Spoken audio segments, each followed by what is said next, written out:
இறை இயேசுவில் அன்பிற்கும் மதிப்பிற்கும் உரிய இத்திருத்தல அதிபர் பங்கு தந்தை அவர்களே, இந்த திருப்பலியிலே என்னோடு ஒன்றாக இணைந்து இங்கு கூடியிருக்கும் உங்கள் அனைவருக்காக ஜெபிக்க வந்திருக்கும் சகோதர குருக்களே, அருட்சகோதரிகளே, அருட்சகோதரர்களே, பாசமுள்ள இறை மக்களே, பதுவை அந்தோணியாரின் பக்தர்களே, உங்கள் அனைவருக்கும் நம் ஆண்டவராகிய இயேசு கிறிஸ்துவின் திருப்பெயரால் மாலை வணக்கமும் திருநாள் வாழ்த்தும் இறை ஆசீரும். என்னுடைய மறை சிந்தனைகளை உங்களோடு பகிர்ந்து கொள்வதற்கு முன்பாக இந்த பங்கிற்கு வந்து தன்னையே அர்ப்பணித்து இந்த பங்கின் வளர்ச்சிக்காக நிறைவாக செயல்பட்டு கொண்டிருக்கின்ற அருட்தந்தை லாரன்ஸ் ராஜ் அவர்களுக்கு என் உள்ளார்ந்த நன்றியை உங்கள் பெயராலும் உயர் மறை மாவட்டத்தின் பெயராலும் இச்சமயத்திலே அவருக்கு பெருமையுடன் சமர்ப்பிப்பதில் நான் பெரும் மகிழ்ச்சி அடைகின்றேன்.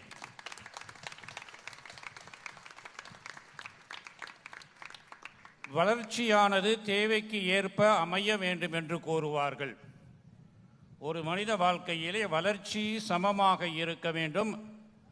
கை மட்டும் பெரிதாக இருந்து தலை சிறிதாக இருந்தால் மனிதனை நாம் வரவேற்க மாட்டோம். அந்த வகையிலே இந்த திருத்தலமானது வளர்ச்சியில் ஆன்மீக எண்ணம் கொண்டு சமுதாய நிலையில் நாம் பிறருக்கு நடமாடும் நற்செய்தியின் மக்களாக மாறவும், மேய்ப்பு பணியிலே நம் ஆண்டவராகிய இயேசு கிறிஸ்து நமக்கு காட்டிய நற்செய்தியை எளியோருக்கு அறிவிக்கவும் இந்த வளர்ச்சி பணிகள் நல்ல விதமாக நடந்து கொண்டிருக்கின்றன. அதற்காகவே நாம் அனைவரும் அருட்தந்தை ராஜ் அவர்களுக்கு நம்முடைய நன்றியை தெரிவித்து பாராட்டுவோம்.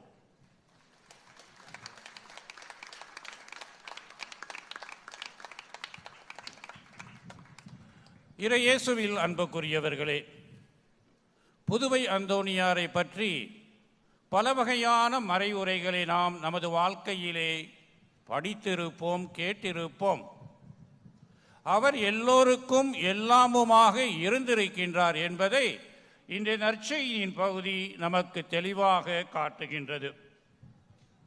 இன்றைய முதல் வாசகம் இறைவாக்கினர் எசையா நூலிலிருந்து எடுக்கப்பட்டிருக்கின்றது.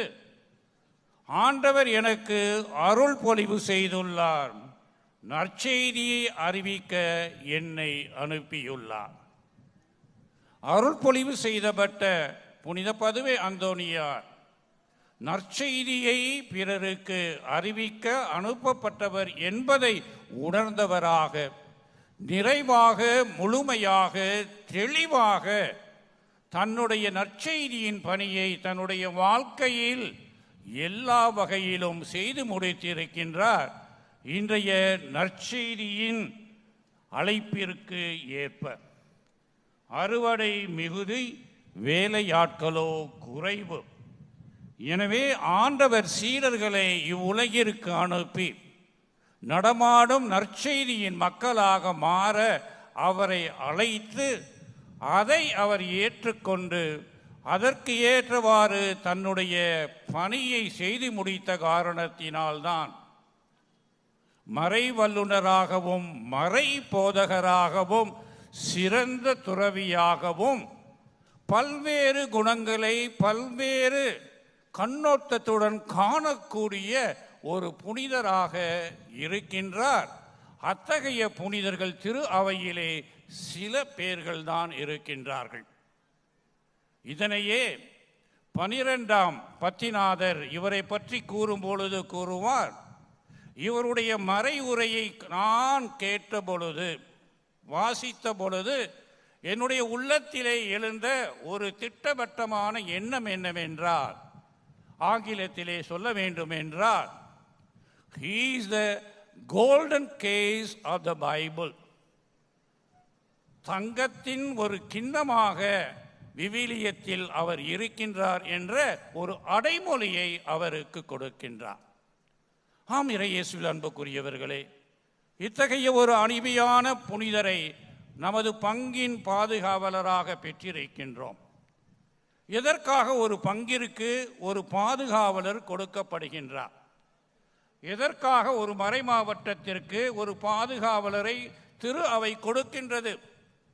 எதற்காக நம்முடைய பெயரிலே ஒரு கிறிஸ்துவ புனிதரை வைத்திருக்கின்றோம்? இக்காலகட்டத்தில் பேரெல்லாம் நம்ம வைக்கிறது பார்த்தீங்கன்னா, புனிதரை நம்மளுக்கு அர்த்தம் புரியாத பெயர்லாம் வச்சுருக்கீங்க. ஒரு பொண்ணு உறுதி புஸ்தர் கொடுத்தா பேர் கீமோன்னு சொல்லிச்சு. ஐயோ, கீமோவா? நான் சொன்னேன், ஏமா கீமோன்றேன்னு. அதுக்கு ஃபுல் நேம் வேற மாதிரி சொல்லிச்சு. அது ஒரு புனிதர்.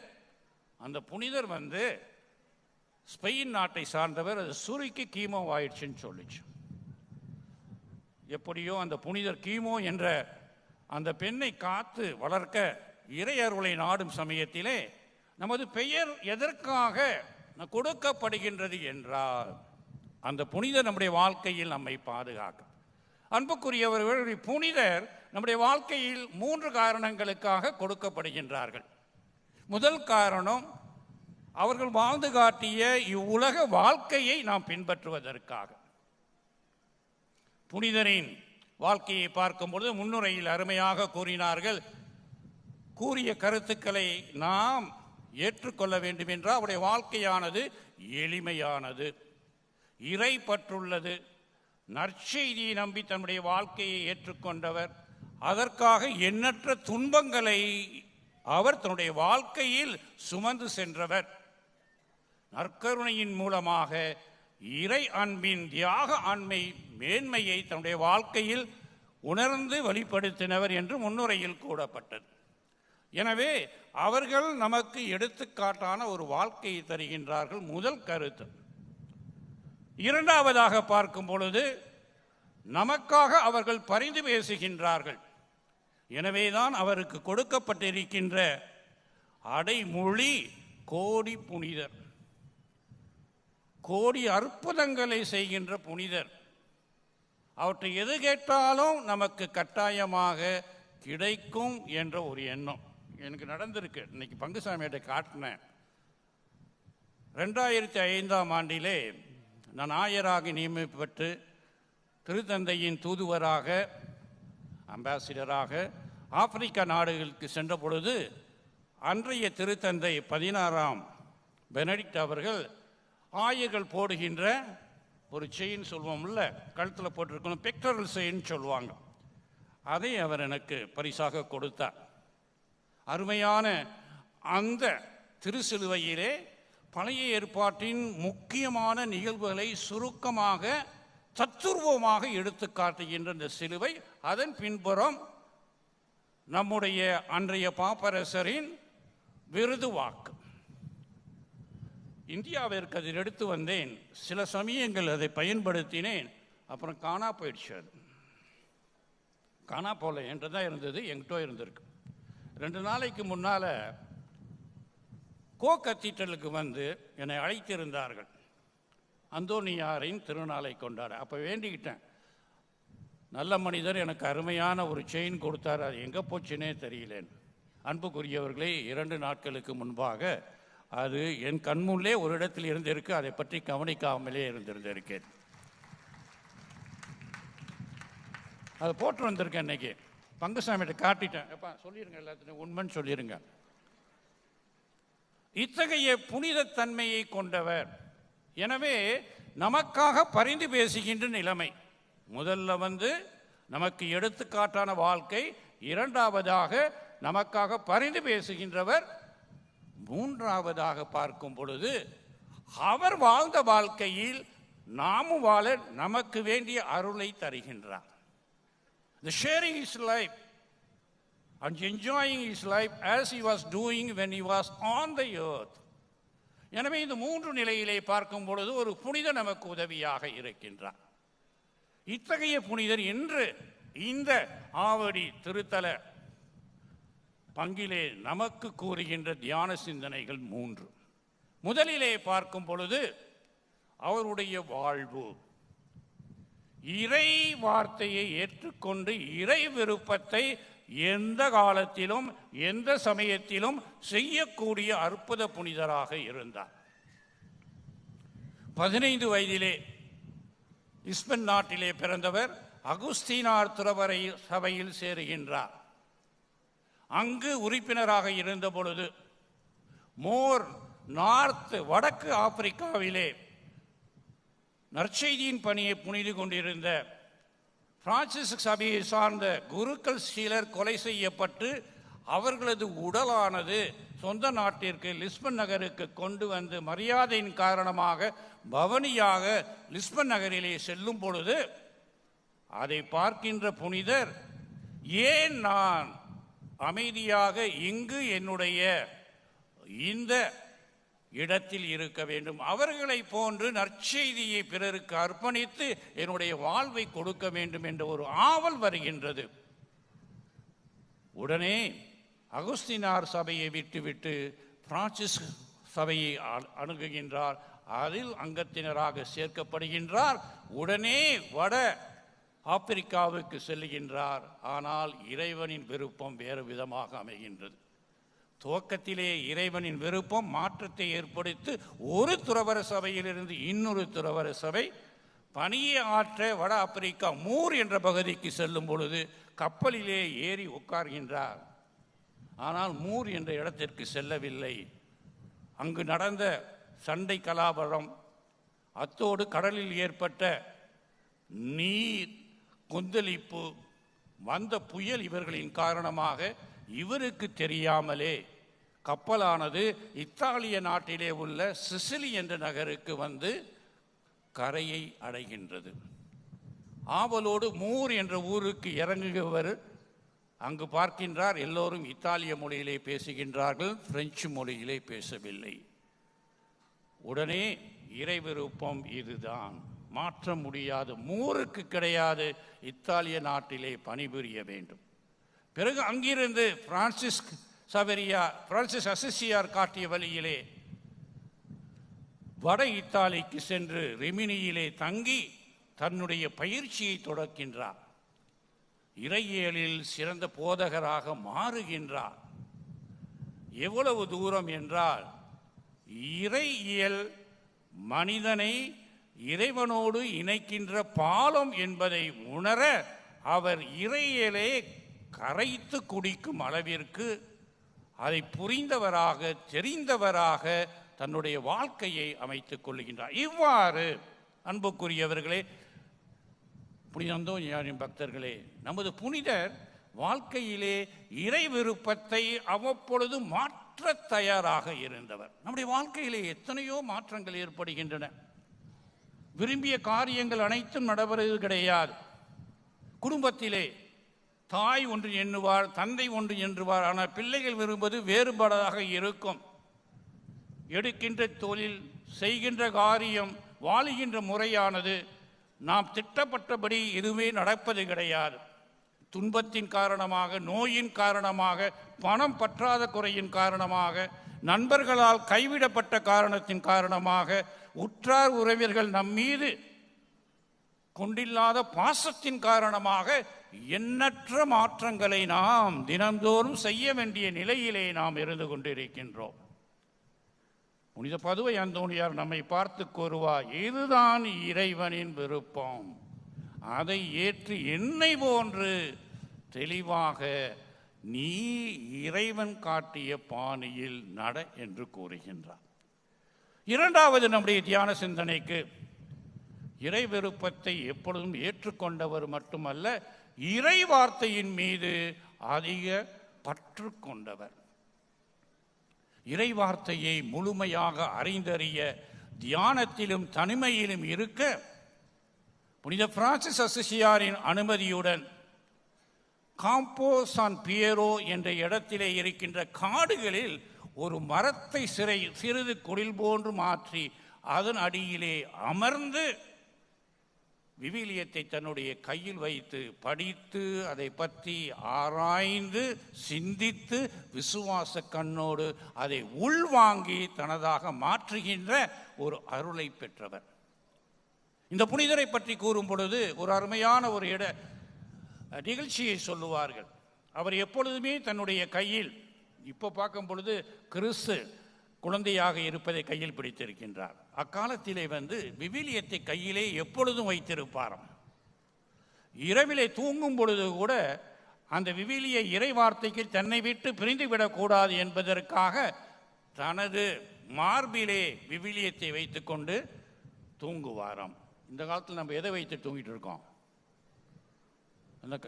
உடனே சொல்லிட்டார், செல்லை தூக்கி காட்டுறார். நினச்சி ஜெயமாலையை வச்சுருக்கோன்னு சொல்லுவோன்னு நினச்சேன்.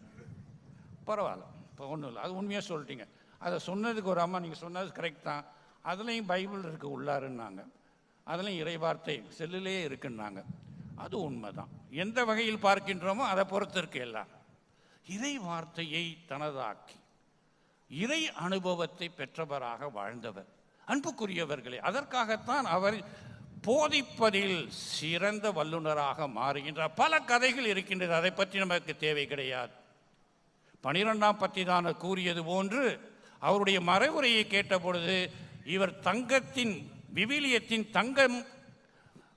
தங்கத்தின் கிண்ணமாக இருக்கின்றார் என்று கூறுகின்றார் என்றால், விவிலியத்தை அறிந்தவர் மட்டுமல்ல, தெரிந்தவர் மட்டுமல்ல, புரிதலில் அவர் தன்னுடைய வாழ்க்கையை அமைத்துக் கொள்கின்றார். நாமும் இறைவார்த்தை தினந்தோறும் கேட்கின்றோம், இறைவார்த்தையை பற்றி சிந்திக்க ஆசைப்படுகின்றோம். ஆனால் அதை செய்வது கடினம் என்பது பல சமயங்களிலே நமக்கு ஏற்படுகின்றது. நான் பார்க்கின்றேன், சில குடும்பங்களுக்கு சென்று அங்கு மந்திரிக்கும் பொழுது அவங்கள்ட்டே கேட்பேன், எங்கெங்க பைபிள் வச்சுருக்கீங்க எடுத்துகிட்டு வாங்கன்னு. அவங்க சொல்லுவாங்க, அந்த மேடத்தை பாருங்கள், மேலே புனித அந்தோனியார் புனிதம் வச்சுருப்பாங்க, சூசேப்பர் வச்சுருப்பாங்க, அதுக்கு பக்கத்தில் இருக்குன்னு வாங்க. ஆமாம், அந்த விவிலியம் மேலே இருக்கும், அதை எடுத்து பார்த்தீங்கன்னா தூசியாக இருக்கும், அது வச்சாங்களோ என்னைக்கு அப்படியே இருக்கும் அங்கேயே. அதுபோன்றுதான் நம்முடைய இறை வார்த்தையினுடைய வாழ்க்கையில் வாழ்ந்து கொண்டு இருக்கின்றோம். அப்படி படித்தாலும் நம்மளுக்கு அறிதலோடு இருந்து விடுகின்றோம், தெரிதலோடு இருந்து வருகின்றோம். நம்ம கேட்போம், இந்த அதிகாரத்தில் யோவான் இந்த வசனத்தில் என்ன கூறினார்னா சொல்லிடுவோம். எதற்கு அவ்வாறு சொல்லுகின்றார் என்பதை நாம் உணர மறந்து விடுவோம். இயேசு அன்புக்குரியவர்களே, நமது வாழ்க்கையில் நாம் பலவற்றை தெரிந்து வைத்திருக்கின்றோம், அறிந்து வைத்திருக்கின்றோம், ஆனால் புரிதலோடு வாழ்வது கிடையாது. அதனால்தான் இறை வார்த்தையின் மீது நமக்கு பற்று இல்லாமல் இருக்கின்றது. ஜெர்மன் மொழியிலே அருமையாக இந்த அறிதல் தெரிதல் என்பதை தனிப்பட்ட விளக்கத்தோடு கூறி நமக்கு தேவையாக இருப்பது என்ன என்பதை 2 வார்த்தையில் கூறுவார்கள். விஷன் என்று கூறுவார்கள். லத்தீன் மொழியிலே சப்பேரே என்று சொல்லுவோம், ஆங்கிலத்திலே டு நோ. அதை தமிழிலே கூற வேண்டும் என்றால் அறிதல் தெரிதல். இந்த நம்பர் பஸ்ஸு ஆவடியில் ஏறினா எப்போ போய் எந்த வழியாக போய் சாந்தோ போய் சேரணும் உங்களுக்கு தெரிஞ்சிருக்கும். அது தெரிதல் அறிதல். ஆனால் ஜெர்மன் மொழியிலே இன்னொரு வார்த்தையும் இருக்கின்றது, கெனன். லத்தீன் மொழியிலே சொல்ல வேண்டும் என்றால் கொனோஷரே. ஆங்கிலத்திலே அதற்கு ஒரு சரியான வார்த்தை கிடையாது, ஆனால் தமிழில் அதற்கு இருக்குது. அண்டர்ஸ்டாண்டிங் என்று சொல்லுவார்கள் ஆங்கிலத்திலே, அதை விட சிறந்த வார்த்தை. ஆனால் தமிழிலே அருமையான அறிதலும் தெரிதலும் இந்த விஷன் என்ற வார்த்தையோடு போய்விடும்.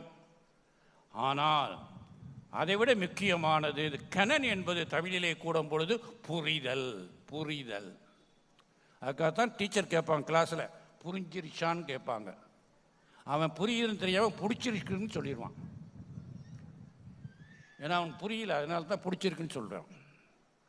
இந்த நிலையில்தான் நம்முடைய இறை வார்த்தை நம்மிலே செயலாற்றி கொண்டு இருக்கிறது. அருமையாக சொல்லுவோம், இந்த ஓமையை பாருங்க, இந்த இறை வார்த்தைகளை பாருங்க, அது உங்களுடைய வாழ்க்கையில் எந்த ஒரு தாக்கத்தை ஏற்படுத்துகின்றது, இறை அனுபவத்தை கொடுத்து இருக்கின்றது என்பதை பார்க்கும் பொழுதுதான்.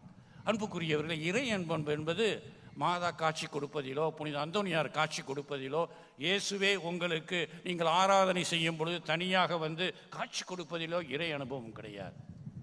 வாழ்க்கையில் ஒவ்வொரு நிகழ்விலும் இறைவன் உங்களோடு பயணிக்கின்றார், உடன் இருக்கின்றார் என்ற உணர்வை இறை வார்த்தையை அடிப்படையாக கொண்டு அந்த நிகழ்வை நாம் பார்க்கும்போதே அதில்தான் இறை அனுபவம் இருக்கின்றது. அந்த இறை அனுபவம் எல்லோருக்கும் உண்டு. அது நமக்கு அறியாமல் தெரியாமல் இருந்து கொண்டு இருக்கும் பொழுது புரிதலுக்கு வழியே இல்லாமல் போய்விடுகின்றது. ஆனால் புனிதர் அறிந்திருந்தார், தெரிந்திருந்தார், புரிந்திருந்தார். எனவேதான் மறை போதகராக சிறந்த மறை உரைகளை ஆற்றுவராக மாறுகின்றார். முயற்சி செய்வோம். இறை வார்த்தையை கேட்கும் பொழுது எனக்கு இந்த வார்த்தை என்ன செய்தியை கொடுக்கின்றது, என்ன போதனையை கொடுக்கின்றது, எனக்கு எந்த விதத்தில் தாக்கத்தை ஏற்படுத்துகின்றது, என்னுடைய வாழ்க்கையை நான் சரிவர கிறிஸ்துவ நம்பிக்கையோடு எதிர்நோக்கோடு நடத்துவதற்கு எந்த வகையிலே இது எனக்கு உதவி செய்கின்றது என்று பார்க்கும் பொழுது இந்த இரண்டாவது ஞான சிந்தனை இறை வார்த்தையை நமதாக்கிக் கொள்வது. மூன்றாவதாக இந்த புனிதர் நடமாடும் நற்செய்தியாகுவோம் என்ற தலைப்பானது நமக்கு கொடுக்கப்பட்டிருக்கிறது. கிறிஸ்துவை போன்று தியாக வாழ்க்கையிலே நாம் நற்செய்தியின் மக்களாக மாற அதற்கு முத்தாய்ப்பாகத்தான் இருக்கின்றது அருட்சாதனமாகிய திவ்ய நற்கருணை. புனித திவ்ய நற்கருணையின் மீது தனிப்பற்ற பிரியம் கொண்டிருந்தால், ஆவல் கொண்டிருந்தால், தன்னுடைய வாழ்க்கையில் எப்பொழுதுமே இந்த மறை உரையை ஆற்றும் பொழுதும் சரி, கிறிஸ்து உண்மையிலே திவ்ய நற்கருணையில் எப்பொழுதுமே இறை பிரசன்னத்தில் இருப்பது கிடையாது என்று போராடிய மறை வெறியர்கள், ஹெரடிக்ஸ், இவர்களோடு எதிர்த்து நின்று போராடி அவர்களை பல முகையில் ஜெயித்திருக்கின்றார். கத்தார் என்ற இயக்கத்தமாக இருக்கலாம், பத்தரீனா என்ற ஒரு சிறு குழு இவர்களுக்கு எதிராக தைரியமாக போராடி இருக்கின்றார். நீங்கள் கேட்டிருப்பீர்கள், அவருடைய வாழ்க்கையில் நடந்த உண்மையான நிகழ்வு இந்த கோவேரி கழுதை எவ்வாறு தெண்டனிட்டு திவ்ய நற்கருணைக்கு வணக்கம் செலுத்தி அதன் அருகிலே இருக்கின்ற அந்த பசுமையான புல்லை உண்ணாமல் இறைவனுக்கு ஆராதனை செய்கின்றதோ அதன் மூலமாக காட்டுகின்றார் கிறிஸ்து உண்மையிலே திவ்ய நற்கருணையில் எப்பொழுதும் இருக்கின்றார். ஆலயத்தில் நமக்காக காத்து கொண்டிருக்கின்றார். சிற்றாலயத்தில் நம்மோடு உறவாட ஜெபிக்க தயாராக இருக்கின்றார். அன்புக்குரியவர்களை சிறிது யோசித்து பார்ப்போம். திருப்பலியிலே வந்திருக்க நீங்கள் எல்லோருமே நன்மாங்க வந்துடுவீங்க, எனக்கு நல்லா தெரியும். ஒரு காலத்தில் பார்த்திங்கன்னா நிறைய பேர் வரமாட்டாங்க. அவங்களுக்கு சந்தேகமாக இருக்கும், நான் செஞ்ச பாவம் பெருசா சிறுசா, என்னத்துக்கு போய் அவரை துன்பப்படுத்தணும். இந்த காலத்தில் பெருசோ சிறுசோ போய் வாங்கிட்டு வந்துடுவோம். வாங்காமல் இருந்தால் பக்கத்தில் இருக்கவங்க தவறாக சொல்லுவாங்க. எவ்வளோ வேகமாக வர்றதுக்கு அது ஆயர் கொடுக்கும் பொழுது வரிசையெல்லாம் கிடையாது. ஒரு அம்மா அன்னைக்கு கையை நீட்டுறாங்க, இப்படி நடுப்புற அம்மா இருக்குது, அது மேலே கையை வச்சு தலையில் கையை வச்சுக்கிட்டு என்கிட்ட இப்படி காட்டுறாங்க. என்ன விதமான மரியாதை இருக்கு? திவ்ய நற்கருணைக்கு கொடுக்க வேண்டிய அனைத்து மரியாதைகளையும் கோவேரி கழுதை கொடுத்துருக்கு, நம்ம மனிதர்கள் கொடுக்க வேணாமா? அதுக்காகத்தான் புனிதர் உங்கள்கிட்ட மகனே மகளே, அந்த கோவேரி கழுதை வணக்கம் செலுது, ஆராதனை செலுத்து, நீ ஏன் செய்யாமல் இருக்கன்னு கேட்குற. திவ்ய நற்கருணை மீது கொண்டிருக்கின்ற ஆவல் நம் அனைவரையும் தியாக வாழ்க்கைக்கு அழைக்கின்றது. கிறிஸ்துவை போல் கொரிந்தியருக்கு எழுதிய திருமுகத்திலே புனித பவுல் அடியார் அருமையாக கூறுவார், எவ்வப்பொழுதெல்லாம் இந்த அப்பத்தையும் இந்த ரசத்தையும் நீங்கள் உண்டு பருகுகின்றீர்களோ அவ்வப்பொழுதெல்லாம் இறந்த ஆண்டவராகிய கிறிஸ்துவை நீங்கள் அறிக்கையிடுகின்றீர்கள் என்று. ஆம், அறிக்கையிடுகின்றோம். திருவிருந்திலே பங்கு பெறும் பொழுது, ஆராதனையில் பங்கு பெறும் பொழுது, தனியாக திவ்ய நற்கருணை முன்னால் ஜெபிக்கும் பொழுது அது வெறும் சடங்கு மடம் கிடையாது. அறிக்கையிடும் மக்களாக, நடமாடும் நற்செய்தியின் மக்களாக மாற நாம் அழைக்கப்படுகின்றோம். எனவே இறை அன்புக்குரியவர்களே, இத்தகைய அருமையான புனிதர் நம்முடைய திருத்தலத்தின் பாதுகாவலராக இருக்கின்றார். இங்கு வந்திருக்கின்ற நீங்கள் எண்ணற்ற தேவைகளுக்காக வந்திருக்கின்றீர்கள். எல்லோரும் சொல்லுவாங்க, காணாமல் போனதை கண்டுபிடிப்பாருன்னு. ஒரு கதை சொல்லுது, அவர் வைத்திருந்த புத்தகம் காணா போச்சு போல, அதுக்காக குழந்தை இயேசுவிடம் வேண்ட பொழுது அடுத்த நாளாக கிடச்சிருச்சுன்னு. இப்போ எனக்கு என்னுடைய செயின் கிடைச்சாப்புல.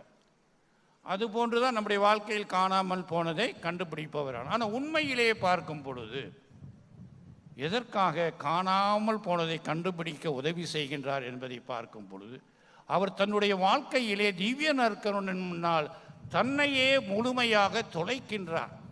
தன்னையே நிறைவாக இறைவனுக்கு அர்ப்பணிக்கின்றார். அதை இழக்கின்றார். அதற்கு பதிலாக திவ்ய நற்கருணை ஆண்டவர் இவரையே திரும்பவும் தருகின்றார். புனிதராக, நல்லவராக, இறைவனுக்கு ஏற்ற உன்னத கருவியாக துளைத்ததை பெறுகின்ற ஒரு புனிதர். அதுதான் உண்மையான அர்த்தம். ஆனால் நம்ம இதெல்லாத்தையும் துளைச்சதெல்லாம் கேட்கலாம், அதில் ஒன்றும் கிடையாது. அத்தோடு இந்த புனிதரின் மூலமாக திவ்ய நற்கருணை முன்னால் நம்மையே துளைப்போம். நம்முடைய பாவக்கரைகளை, நம்முடைய நிலைமையை, நம்முடைய வெறுவெறுக்க தற்கக்கூடிய வாழ்க்கை முறையை அவரிடம் தொலைப்போம். ஆண்டவராகிய இயேசு கிறிஸ்துவிடம் புனிதரின் பரிந்துரையால் துளைத்து மீண்டும் நிறைவு பெற்ற வாழ்க்கையை பெறும் பொழுதுதான் துளைத்ததை இழக்க விடாமல் மீண்டும் பெற்று தருகின்றவர் இந்த புனிதர் என்பதை நாம் அறிந்து கொள்ள முடியும்.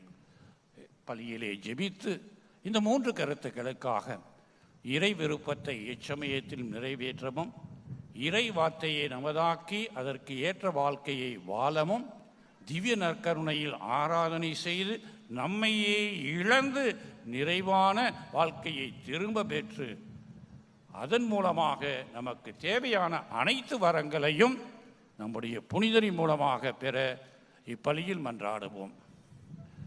பங்கு தந்தை, அதிபர் பங்கு தந்தை துவக்கத்திலே கூறின போன்று இத்திருப்பலியிலே நாம் நம்முடைய அனைத்து கருத்துக்களுக்காகவும், நம்முடைய உயர்மறை மாவட்டத்தில் இருக்கின்ற குருக்கள், இருபால் துறவியர், இறை சமூகம், எல்லாவற்றிற்கு மேலாக புனிதரின் பக்தர்களின் எண்ணங்களும் தேவைகளும் விண்ணப்பங்களும் இன்றைய திருப்பணியில் ஒன்றாக நம்மோடு அர்ப்பணித்து நாம் அருமையாக பாடிய நெஞ்சே நீ ஆண்டவருக்கு என்ன செய்யணும்?